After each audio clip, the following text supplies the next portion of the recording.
Vamos a abrir nuestras Biblias en el capítulo 7 del Evangelio de Lucas, hermanos. Buenos días a todos.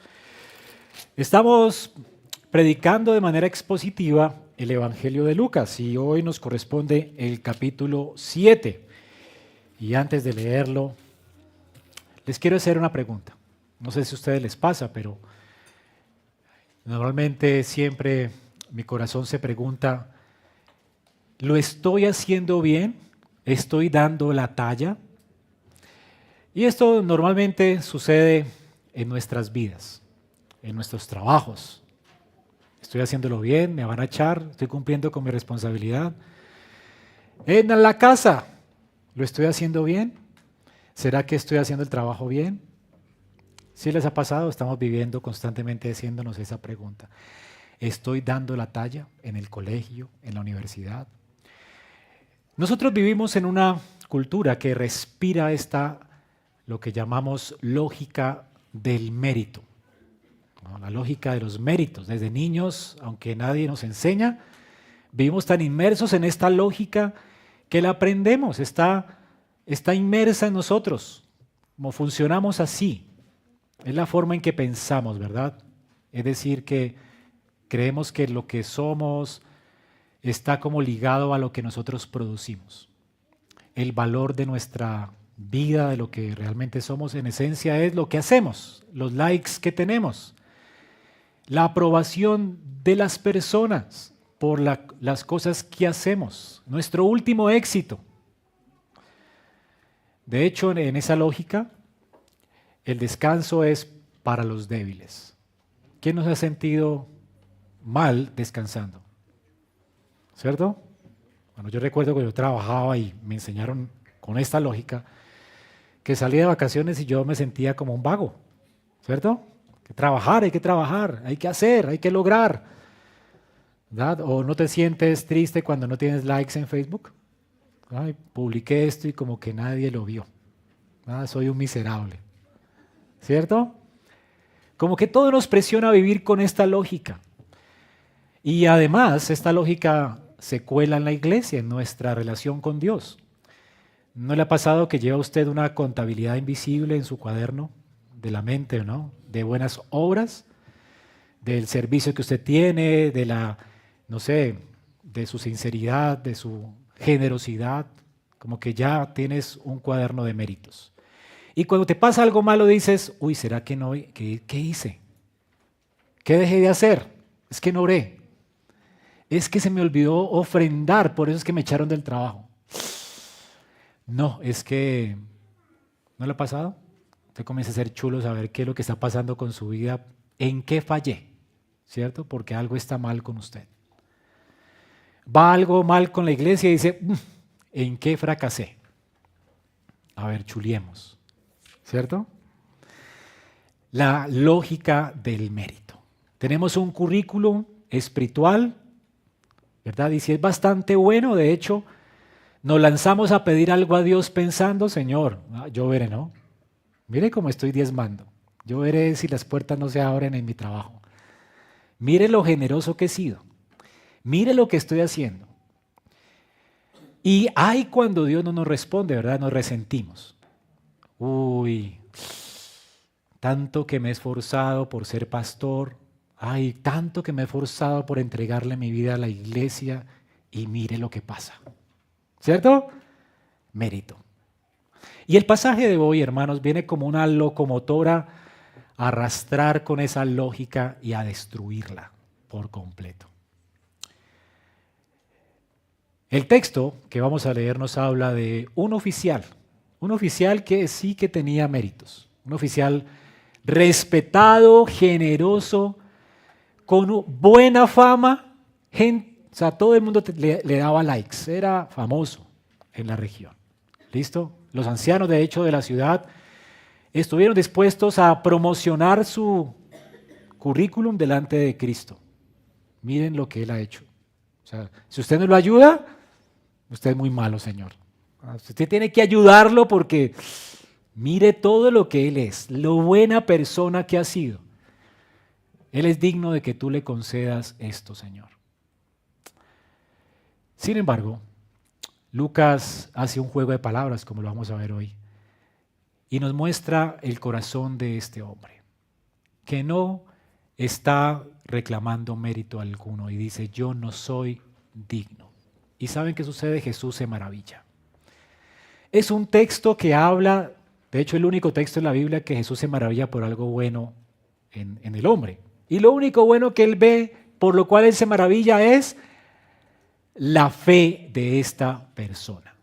Una fe que descansa y reposa solamente en la palabra. Así que esta mañana vamos a ver, mientras leemos el texto, una fe preciosa a los ojos de Cristo. Y es algo que usted necesita oír, porque usted, aunque no se dé cuenta, usted vive en medio de la cultura del mérito. Estamos inmersos allí. Todos como creyentes, aún en la iglesia. Y esto nos lleva a preguntarnos entonces esta mañana, ¿cómo está mi corazón? ¿En qué está descansando mi alma? ¿Qué es lo que le reclamo a Dios cuando oro? ¿En qué me fundamento mis oraciones? ¿En lo que hago? ¿En mis méritos? ¿O me acerco a Dios porque es que Él lo ha dicho, que me acerque y que confíe en Él? Independiente de quién soy yo, ¿verdad? Hermanos, hoy vamos a ver entonces cómo el Señor responde a la cultura del mérito. Él se sorprende no por lo que somos o hacemos, sino por la fe, una fe que no se apoya en sí misma, sino que descansa completamente en la palabra de Cristo. Una fe que no negocia, no presume, no presenta un currículum, simplemente se rinde a lo que Cristo dice y reposa completamente en Él. Y es mi oración que cada uno en esta mañana, cada uno de nosotros salga de este lugar realmente teniendo esta fe, que ore por este tipo de fe. Una fe que impresiona a Cristo, una fe preciosa que lo impresiona a Él. Al escuchar Lucas 7, la idea es que todos seamos por el Espíritu convencidos de que lo único que impresiona a Jesús es la fe. Una fe que tiene 3 características que veremos hoy. Una fe que es profundamente humilde, radicalmente sumisa y que descansa confiada en su palabra. 3 palabras para que las memorice: humildad, sumisión y confianza. Todo tiene que ver con la palabra de Cristo. Y es lo que leemos en Lucas, lo que leeremos en Lucas 7, del 1 al 10 esta mañana. Dice así la santa palabra de Dios. Lucas 7, del 1 al 10. Cuando Jesús terminó todas sus palabras al pueblo que le oía, se fue a Capernaum, y el siervo de cierto centurión, a quien éste apreciaba mucho, estaba enfermo y a punto de morir. Al oír hablar de Jesús, el centurión envió a él unos ancianos de los judíos, pidiendo que viniera y salvara a su siervo. Cuando ellos llegaron a Jesús, le rogaron con insistencia, diciendo: el centurión es digno de que le concedas esto, porque él ama a nuestro pueblo. Fue él quien nos edificó una sinagoga. Jesús iba con ellos, pero cuando ya no estaba lejos de la casa, el centurión envió a unos amigos, diciendo: Señor, no te molestes más, porque no soy digno de que tú estés bajo mi techo.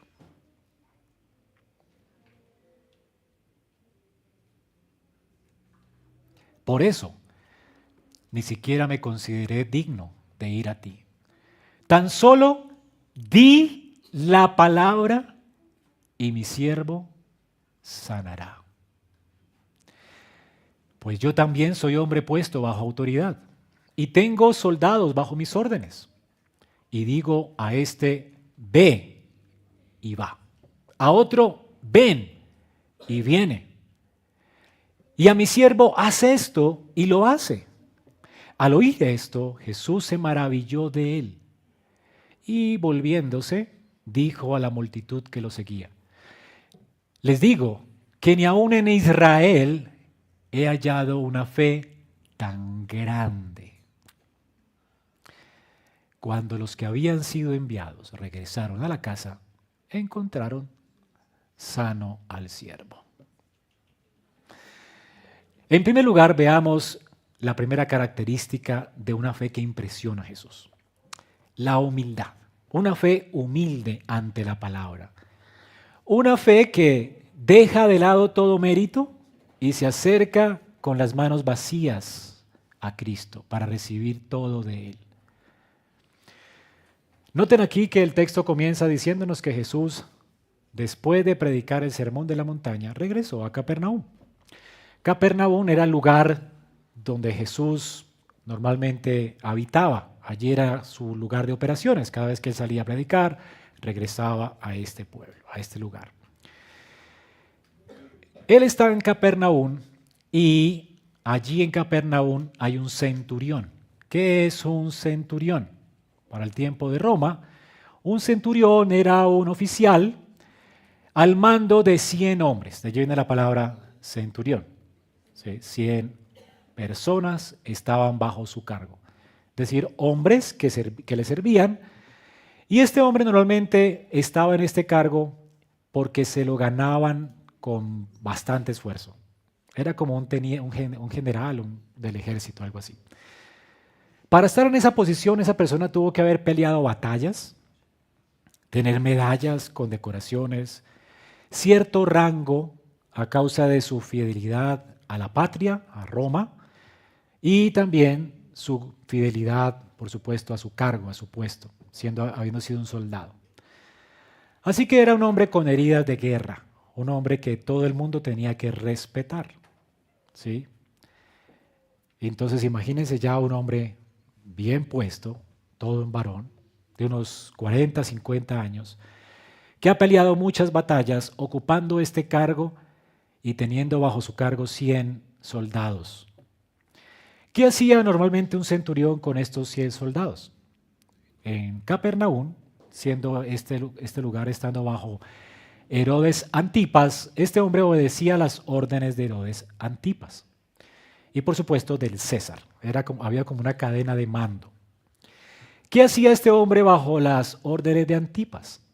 Antipas lo que lo ponía a hacer es que él pudiera vigilar con sus soldados las rutas comerciales, de manera que las encomiendas y el comercio pudiera ser realmente, o sea, pudiera ser en el Imperio Romano. Habían carreteras, pero las vías tenían que ser custodiadas y guardadas, y para esto estos hombres trabajaban.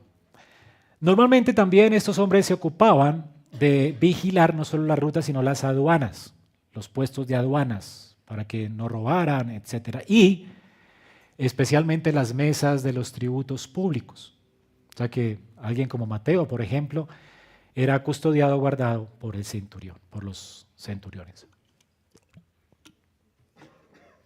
Era un hombre que gozaba de mucho prestigio en la sociedad. Por supuesto, no en la sociedad judía. Normalmente para los judíos los romanos eran como despreciables. Los judíos habían sido personas criadas bajo la ley, y la ley decía que las gentes que no fueran circuncidadas eran como inmundos. Ellos nunca se sentaban con un romano a la mesa, no tenían comunión con los romanos, y normalmente los trataban como perros, alejados de los pactos de Dios, sin esperanza, sin Dios en el mundo. Eventualmente habían romanos que se hacían prosélitos, y al parecer este era un prosélito de Israel.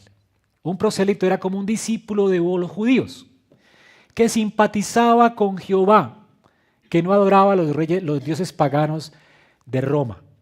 Parece que este era un hombre así, y la razón por la que lo podemos asumir con seguridad es que los ancianos de Israel pues nunca le harían un favor a un centurión romano. Fue chocante para los discípulos de Jesús cuando Jesús les dice, bueno, si un soldado te pide que cargues una encomienda a 1 milla, pues corre 2. Hasta 1 milla era la ley, ¿no? O sea, tenías que obedecer al soldado y si quieres, llévame la armadura, llévame la espada. Y tú tenías que, bueno, 1 milla era la ley, la norma. Ya le decía, ya no más, ya cumplí la ley. Jesús dice, ayúdale 2. ¿Si alguien se acuerdan? Bueno, eso fue chocante para los discípulos. ¿Cómo servir a un romano? Horrible, ¿no?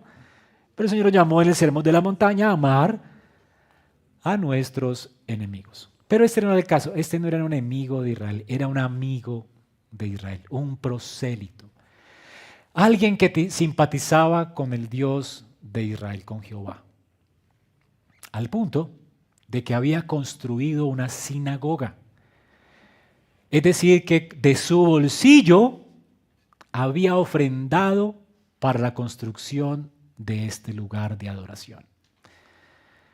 Para el tiempo de Israel, recuerden que en la dispersión, normalmente en la diáspora, cuando fueron cautivos por Babilonia, los judíos comenzaron a adorar en sinagogas, eran lugares donde ellos hacían servicio de adoración a Dios, y allí comenzaron los servicios de adoración como los tenemos hoy nosotros aquí, en las sinagogas. Eran los templos del Antiguo Testamento, después de la dispersión a Babilonia. Allí se enseñaba la Torá y se hacían estas cosas y se adoraba a Jehová.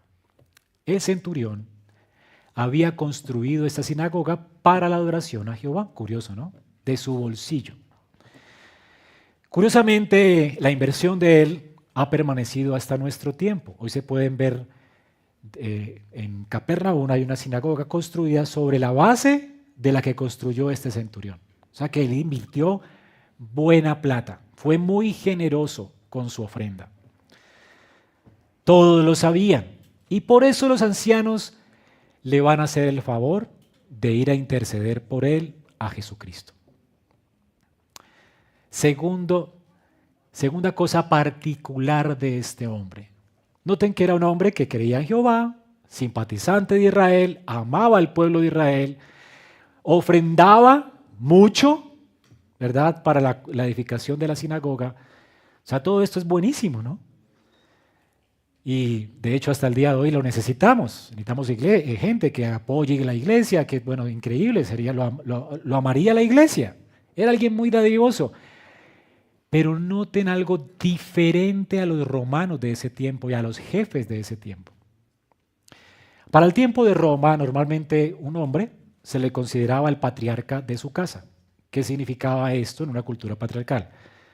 ¿Verdad? Que es lo que hoy el feminismo acusa, ¿no? El patriarcado masculino, ¿no? Bueno, ¿por qué? Porque en Roma esto era el patriarcado. El patriarcado era no como el patriarcado de la Biblia, como Abraham, sino que era que él era dueño de todo lo que tenía en la casa.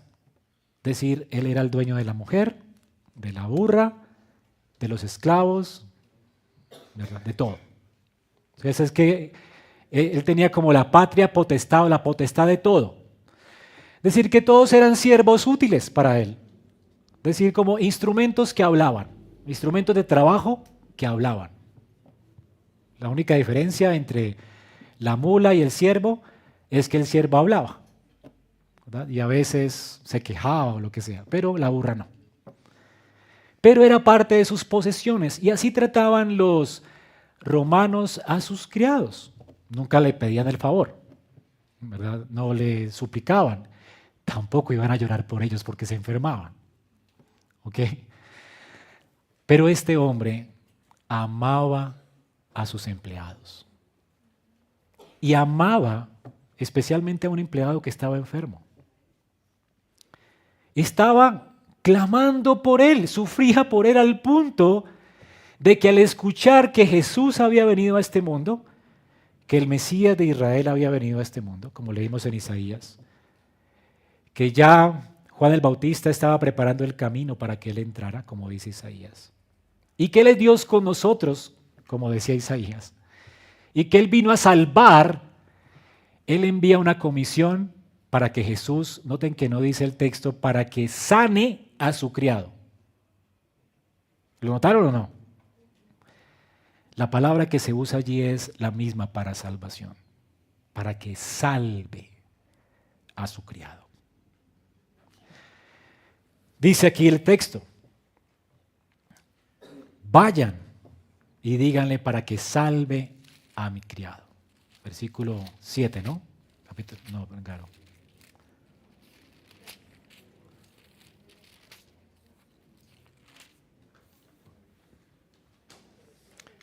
Sí. Para que viniera y salvara a su siervo.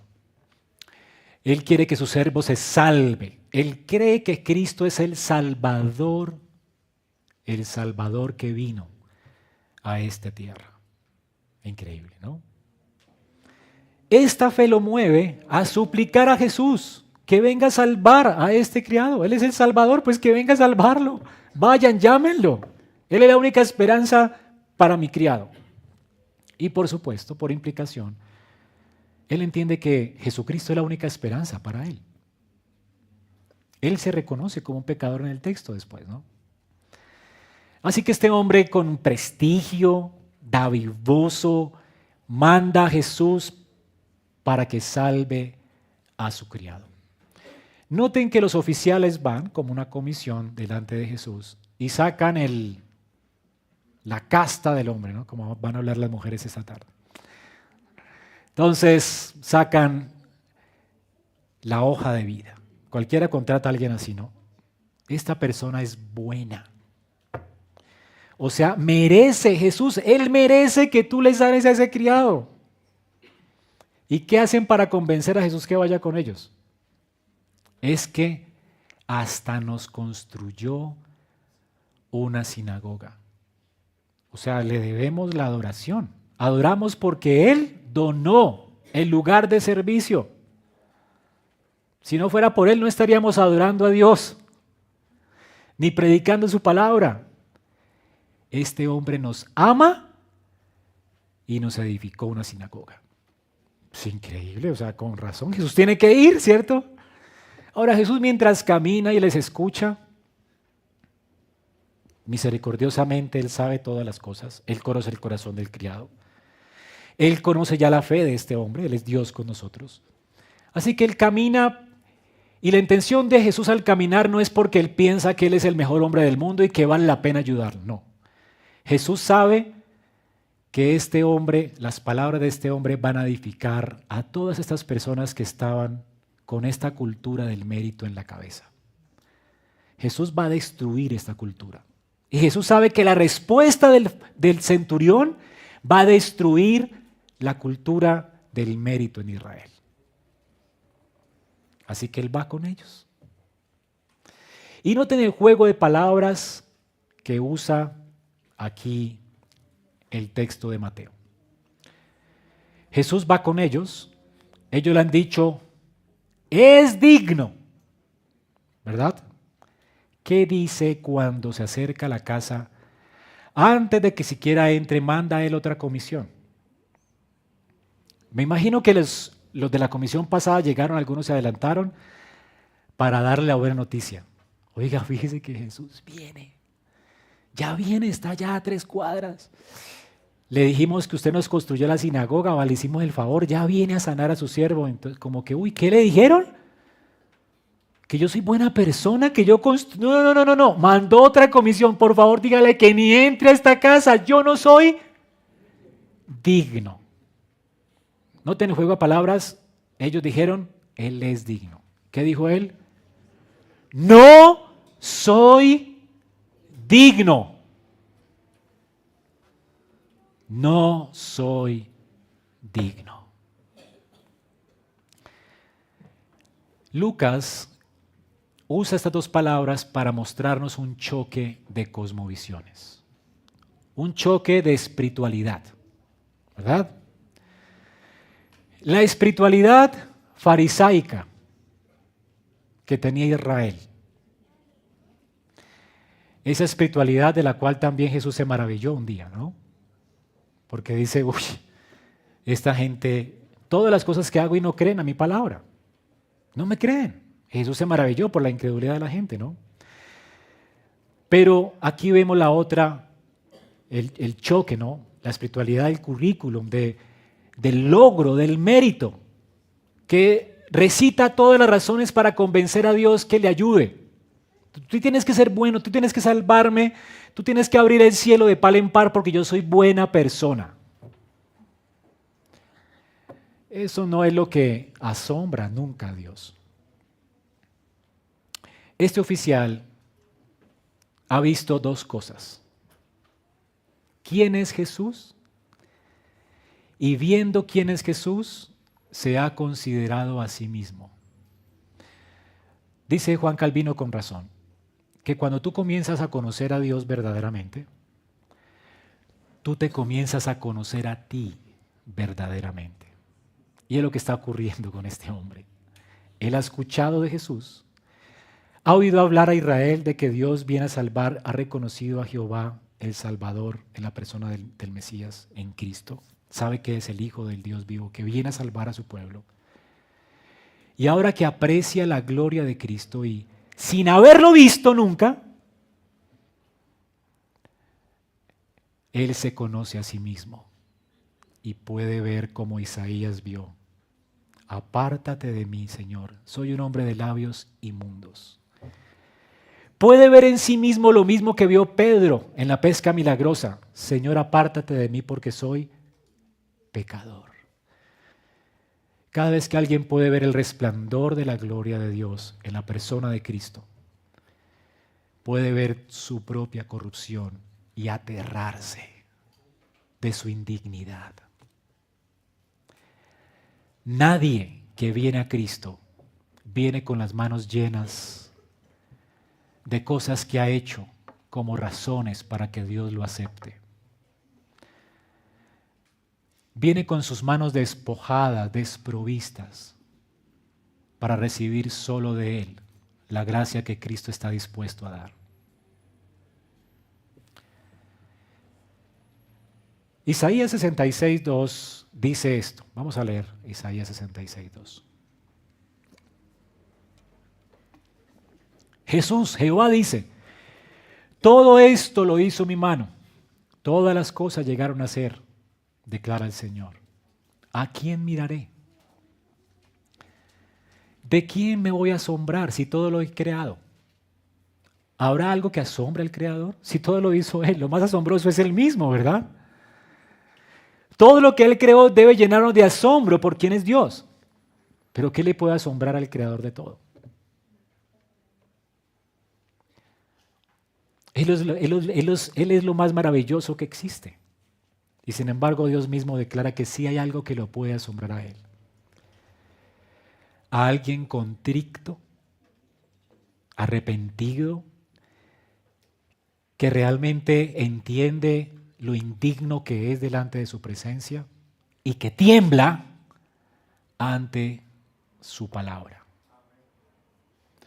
Noten que no estamos diciendo que Dios se asombra de alguien que confiesa simuladamente, es que yo soy una porquería. Es que el apóstol Pablo dice miserable, yo soy un miserable, yo soy un don nadie. Soy tan pecador que eso para qué voy a la iglesia.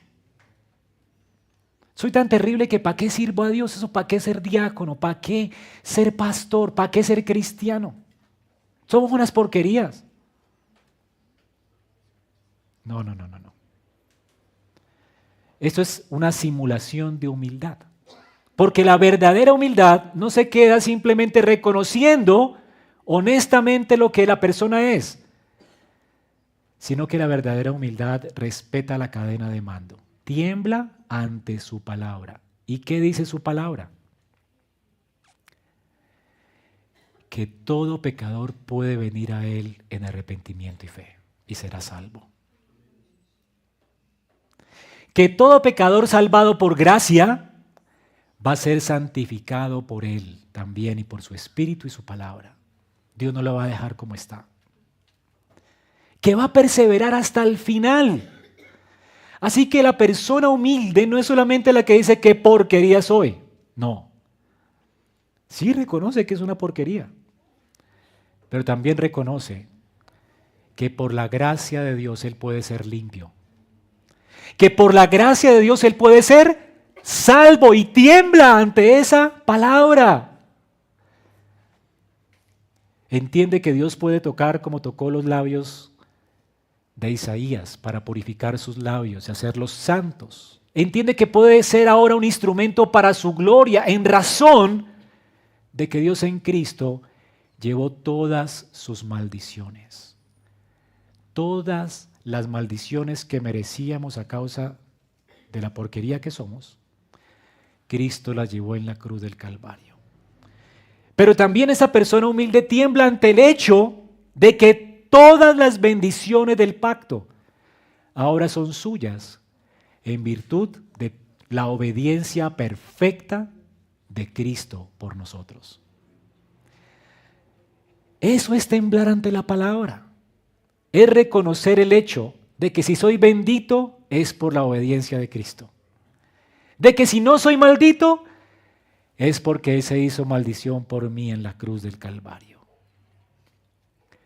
Esto es temblar a la palabra, es reconocer el Evangelio.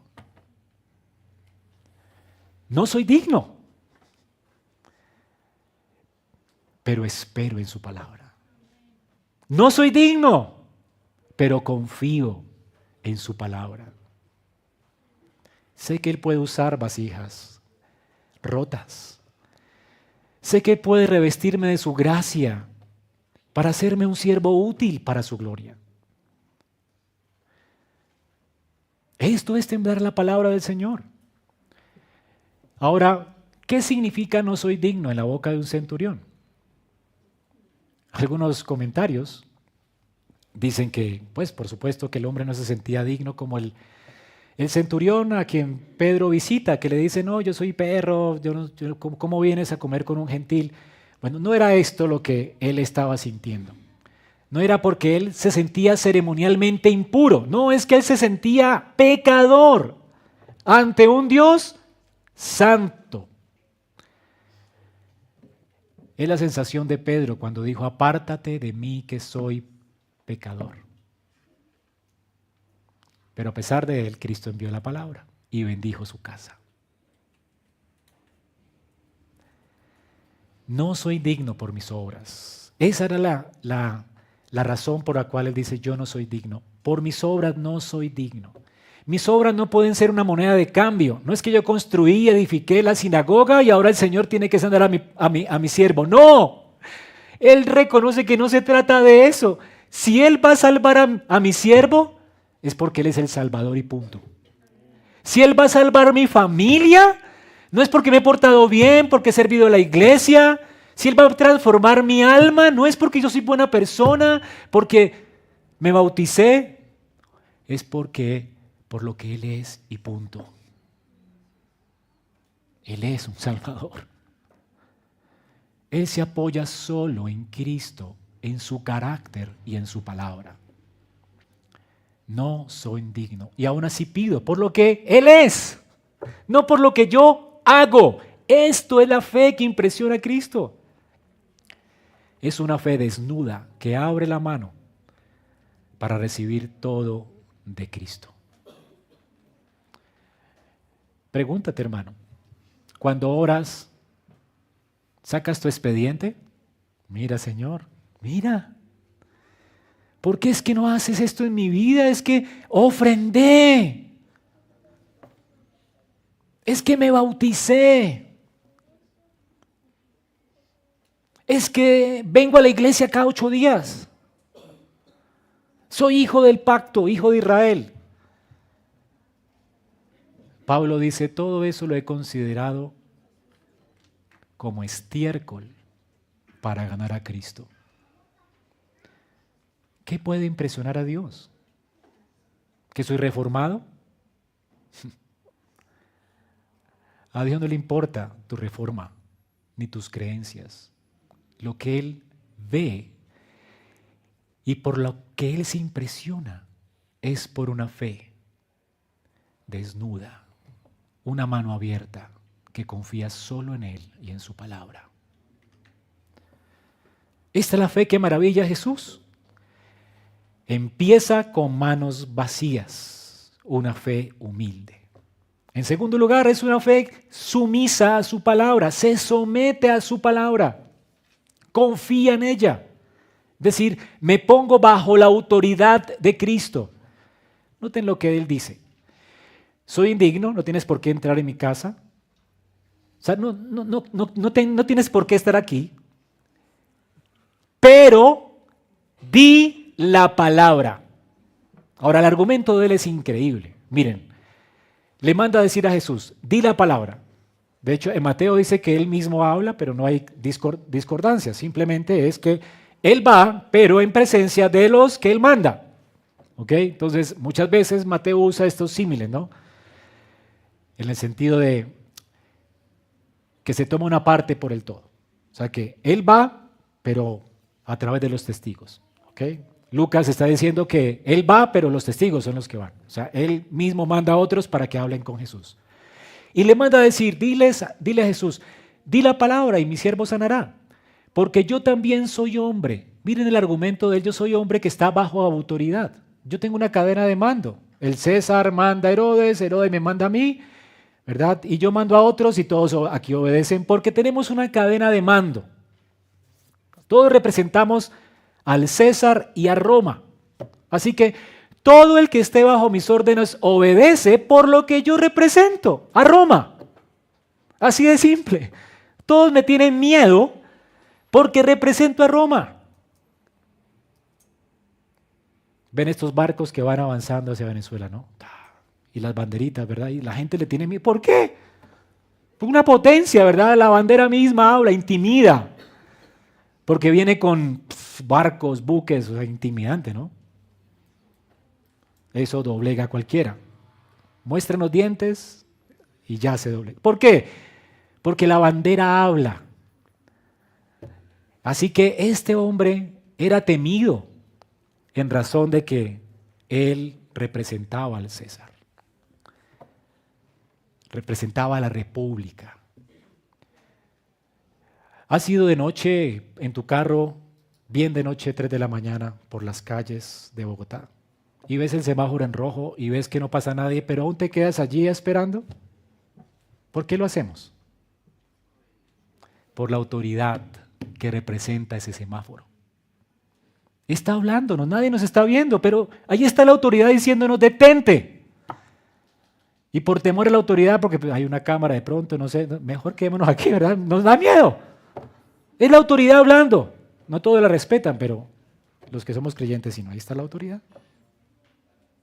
Quieticos. Esto es lo que sucede en el texto, ¿cierto?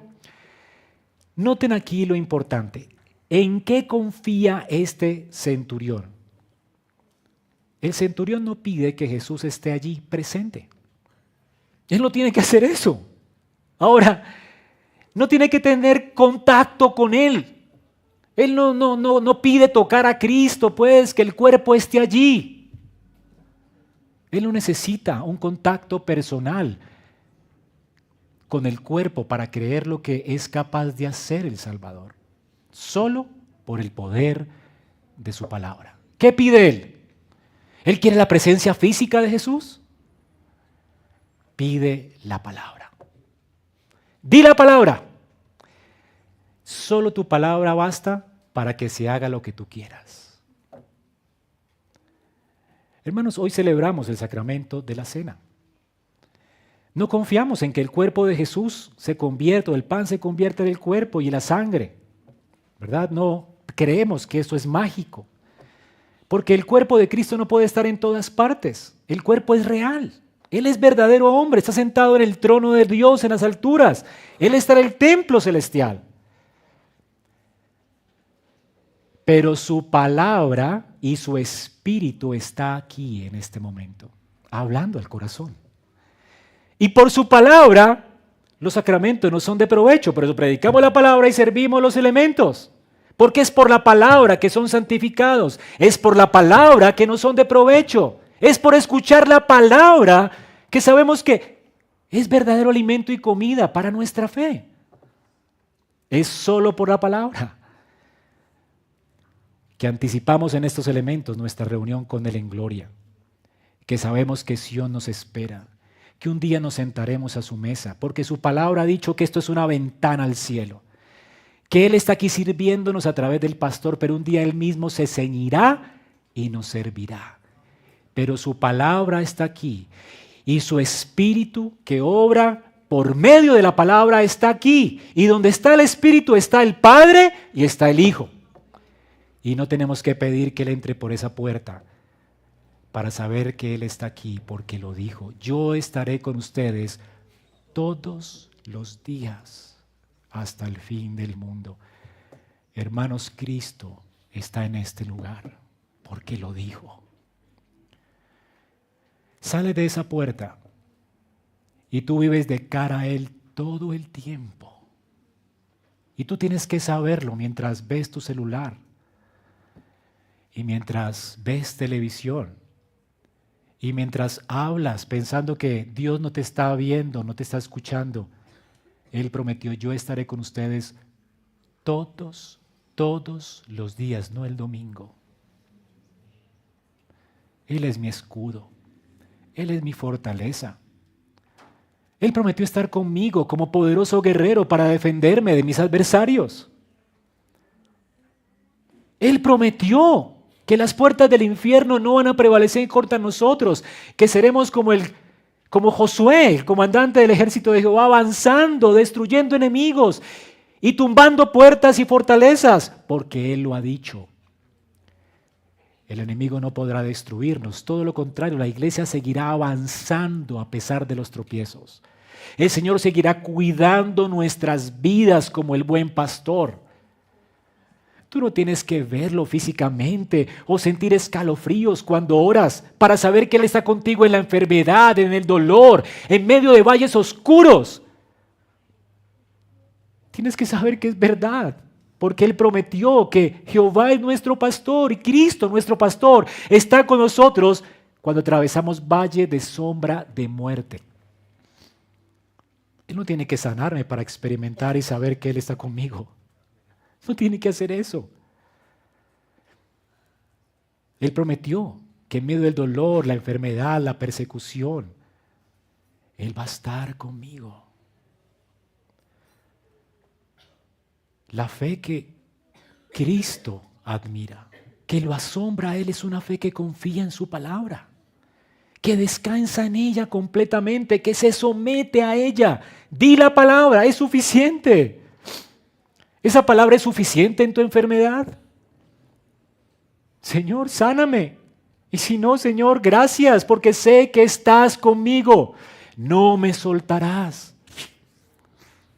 No dejarás que mi pie cojo se salga del camino. Tú has prometido no abandonar a los tuyos, guardarnos hasta el fin, Señor. Gracias, porque jamás nos perderemos. Podré deslizarme por un momento, pero con todo el Señor me va a buscar a donde quiera yo buscar refugio, en otra cosa que no sea en Él. El Señor nunca nos abandonará. Y la razón no está en nosotros, está en su palabra. Él lo ha dicho. Y eso tiene que ser suficiente para ti. No es por tu competencia. Lo único que tú mereces es morir en el infierno.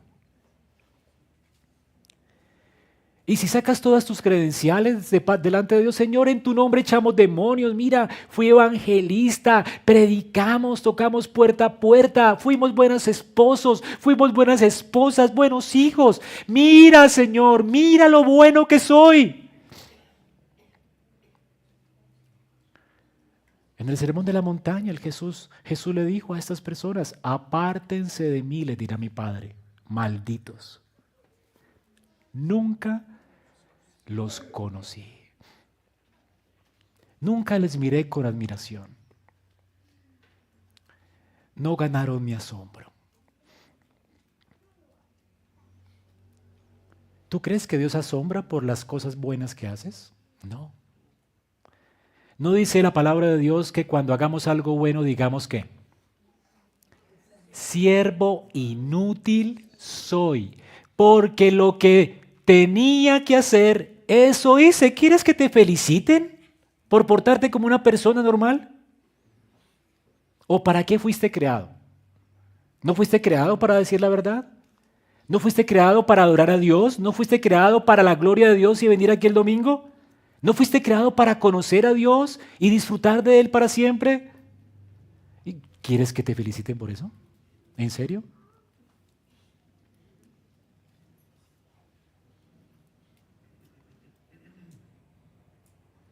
Hermanos, no nos va a felicitar Dios por eso. Es lo que tendríamos que hacer. Pero a causa del pecado, lo único que Dios se asombra y que puede ver en nosotros. De hecho, hay dos formas en que Dios se asombra en la Biblia. Una aquí, en Lucas, y otra en Marcos. En Marcos Jesús se asombró por la incredulidad y la dureza de corazón de Israel, que teniendo el tesoro de la palabra, teniendo a los profetas, siendo circuncidados, teniendo el templo, los pactos, la gloria de Israel que era Jehová mismo, escucharon la palabra de Jesús y la menospreciaron. Y Jesús dice, wow, dice que Él se maravilló de la incredulidad de Israel.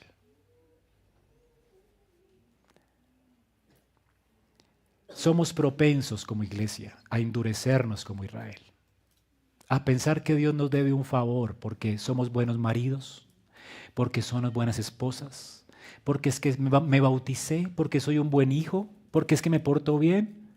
Mamá, ¿dónde están los juguetes? ¿Me porté bien? Nos enseñan esto todo el tiempo, ¿verdad? No, no. Y esto tiene que llevar a cuestionar aún nuestro evangelismo. No nos cuesta evangelizar a la abuelita buena gente que siempre que llegamos nos recibe con una sonrisa, con chocolates, nos da un billetico, tome mijito para sus gastos, pero es incrédula.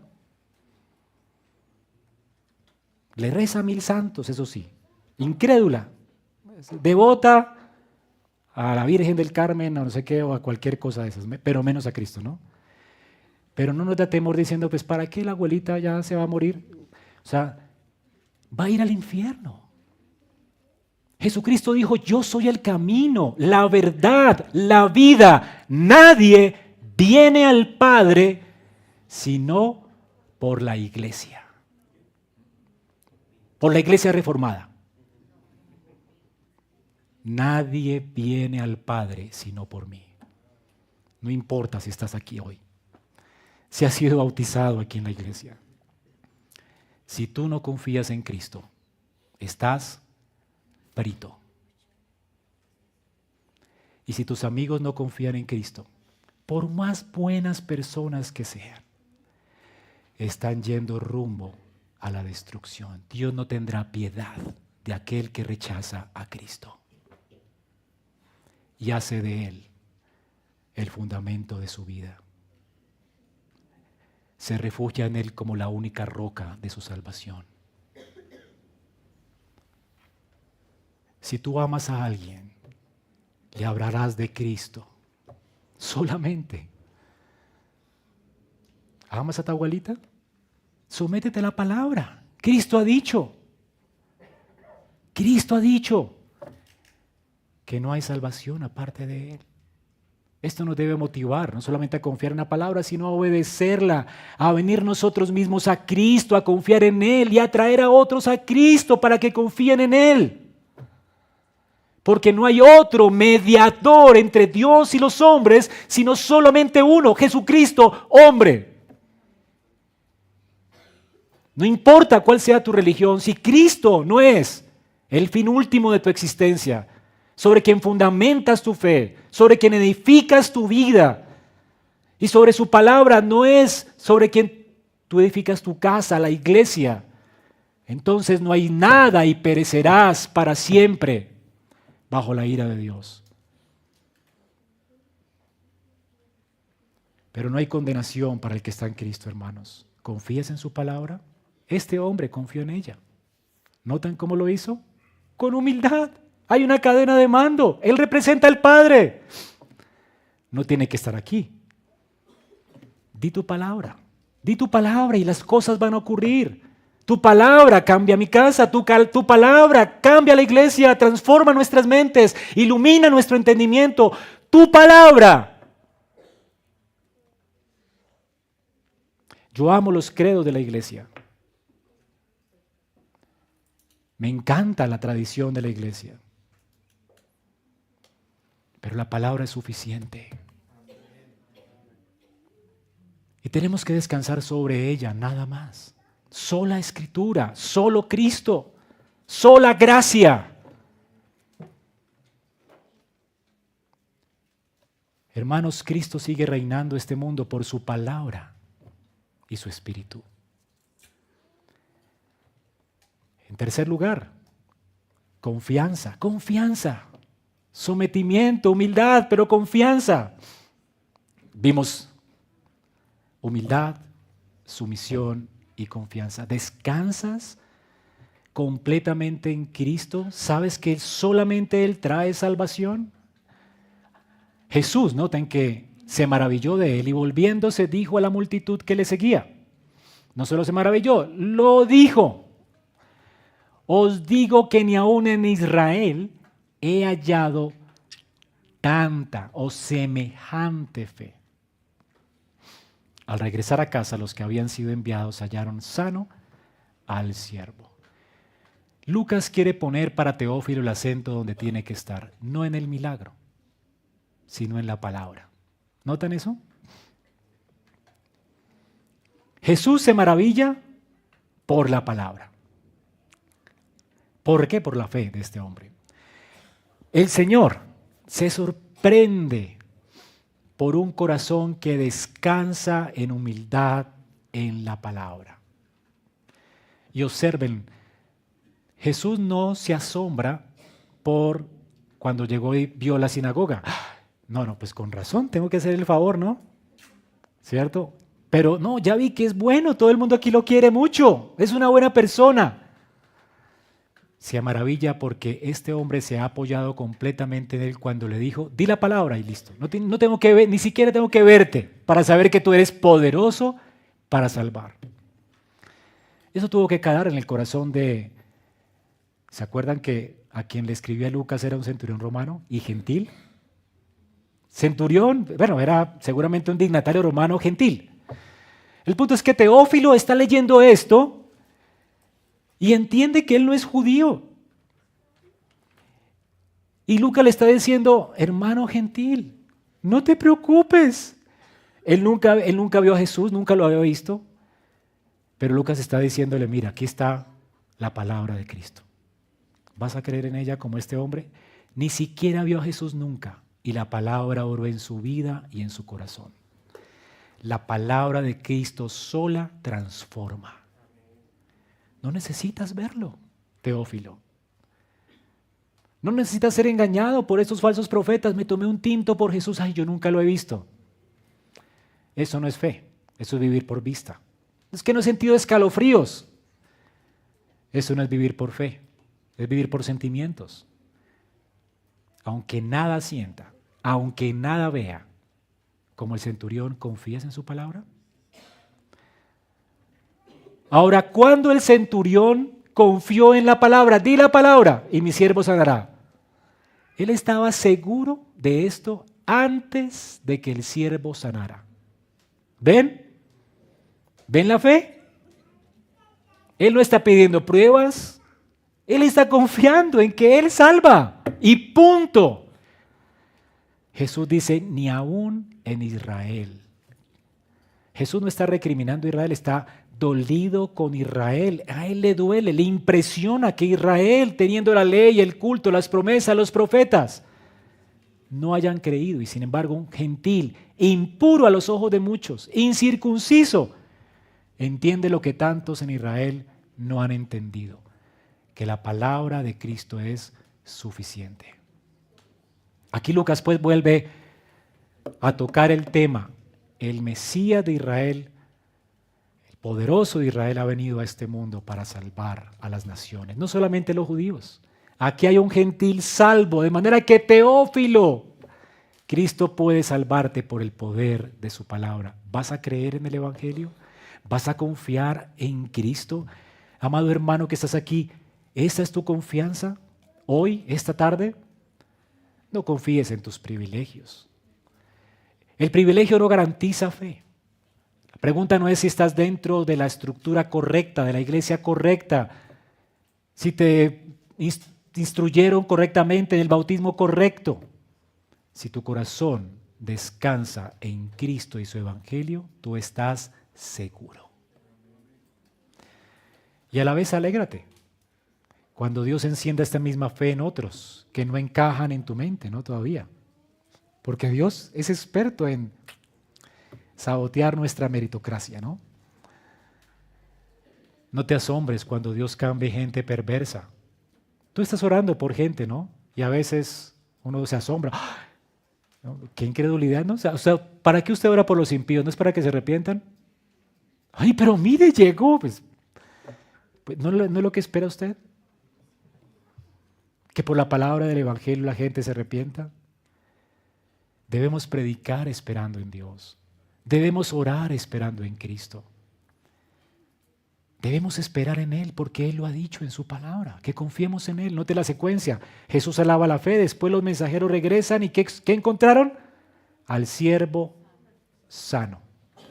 La fe que agrada a Dios es certeza de lo que se espera y convicción de lo que no se ve.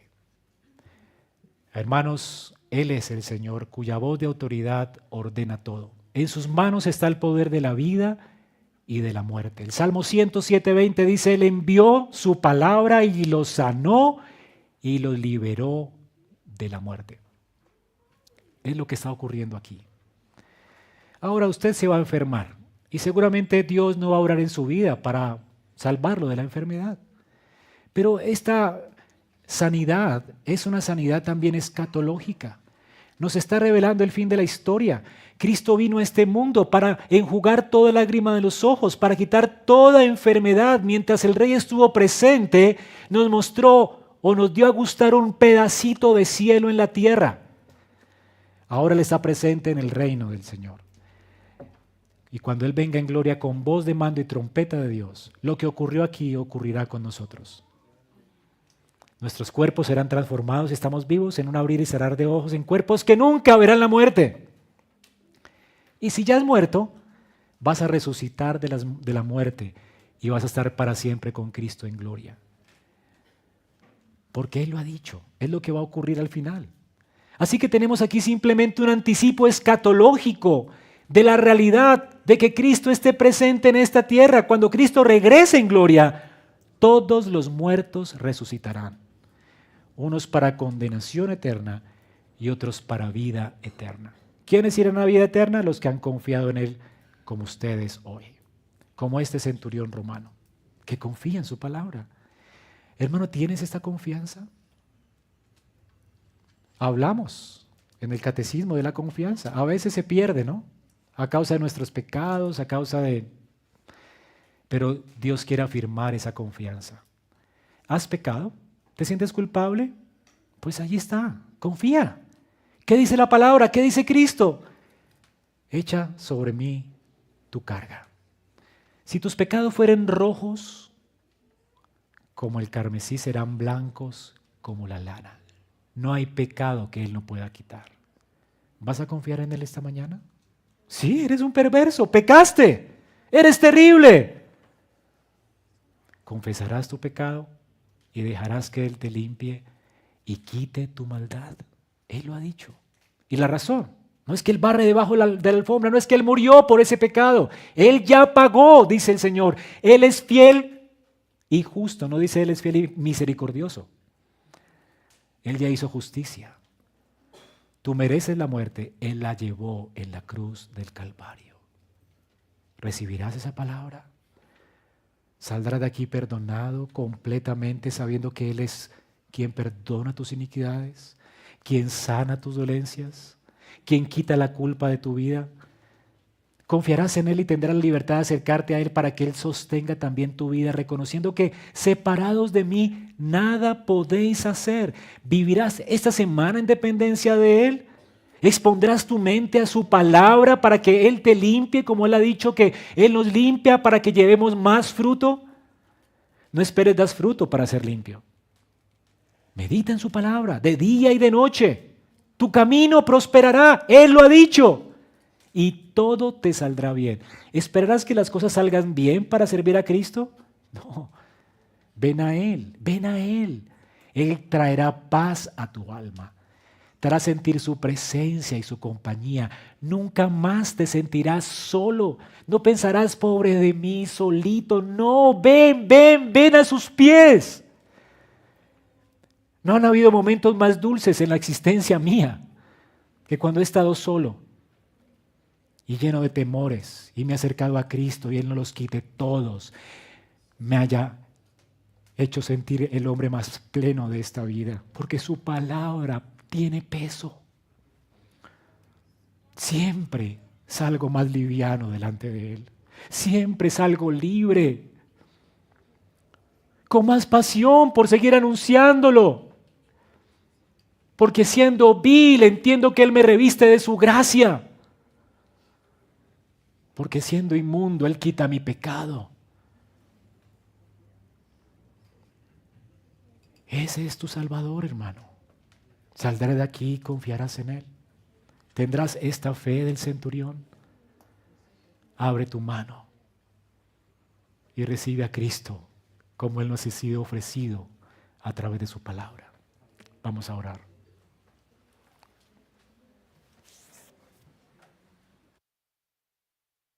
Señor, gracias por el Evangelio que nos recuerdas nuevamente hoy.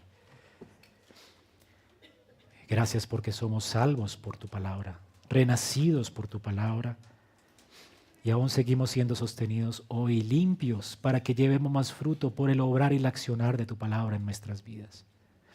Gracias porque por tu palabra y tu Espíritu sigues gobernando este mundo y a nosotros hoy. Señor, que tu palabra pueda producir frutos en el corazón de mis hermanos hoy, de manera que te sirvan con más voluntad, con más presteza, que puedan confiar en ti en medio de su desesperación, culpa, pecado, soledad, dudas, temores, que los traigan hoy a Cristo y a la cruz y que se aferren a sus promesas, porque tú nunca nos desampararás. Señor, te has ofrecido a nosotros como un Salvador y un pastor fiel, que nos llevará seguros a casa. Ayúdanos, Señor, a confiar con el salmista, con David en el Salmo 23, a reconocerte en nuestra vida como nuestro pastor, que independiente de los valles oscuros o sombras de muerte, que nunca temamos, porque tu palabra ha dicho, yo estaré contigo todos los días, hasta que te lleve seguro a casa. Señor, que ni siquiera temamos a la muerte. Consuela nuestros corazones hoy, Señor, para que no solamente reconozcamos nuestra indignidad, sino que recibamos completamente tu justicia, tu paz que sobrepasa todo entendimiento y la seguridad de que estaremos un día contigo en gloria.